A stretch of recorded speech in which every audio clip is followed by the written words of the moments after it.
Secretary সাহেব মারহাবা।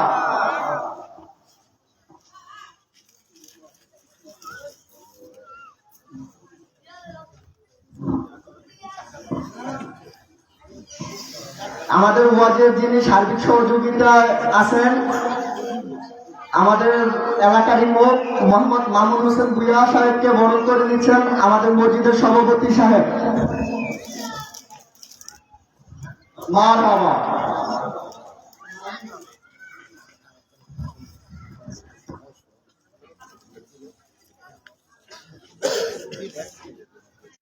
ভালো থাকবেন, সুস্থ থাকবেন, আমাদের জন্য দোয়া করবেন। আসসালামু আলাইকুম ওয়া রাহমাতুল্লাহি ওয়া বারাকাতুহু।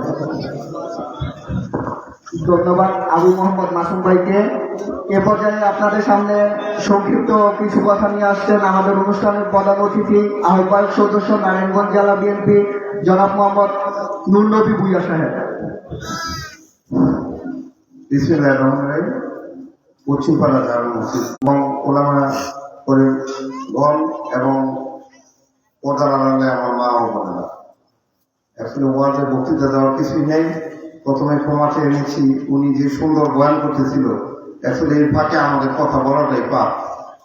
তথাপি আমাদের যে একটা কথা বলার জন্য বলছেন, আমাদের এই উন্নয়ন কল্পে যারা ছিল, আজকে হয়তো জাহাঙ্গীরের যারা ছিল, এই জাহাঙ্গীরটা কিন্তু আমাদের প্রাণ, বিশেষ করে বিএনপির ঘাঁটি।